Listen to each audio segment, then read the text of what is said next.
We're back now with the Politics Fix with Newsweek's Evan Thomas and Chris Cillizza of the WashingtonPost.com, as well as the Washington Post. Chris, thank you for joining us. You've just broken a story late this afternoon about the role being played, perhaps passively, if that's possible, by Rush Limbaugh to fill that House seat up in New York and being emptied by Gillibrand, who's now the senator replacing Hillary.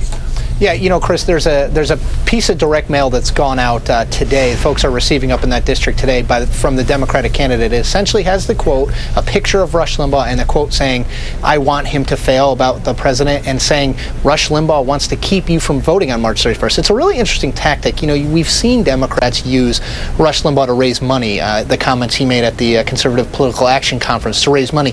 This is aimed at trying to drive out their base, trying to make people turn out in a special election where they might not turn out otherwise.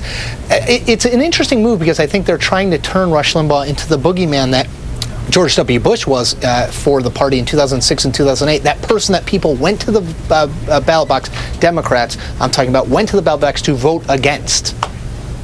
You know, it's interesting, Evan, when you walk down the street and you see a couple with a dog and you see another couple with a dog, the dog barks at the other dog.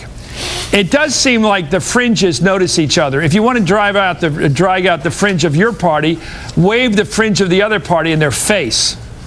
It's an old tactic. I mean, it's not just upstate New York Democrats. Rahm Emanuel did this very thing, about a month ago, when he said that Rush Limbaugh is the head of the Republican Party. That set off this fury on cable TV and the cover of Newsweek. He suckered us into it too, but putting Rush on the cover of Newsweek. It was just a clever political trick. Make a villain out of Rush Limbaugh to rally the Democratic base.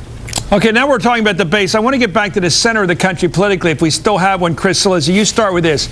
The fact that Arlen Specter basically said yesterday that he's not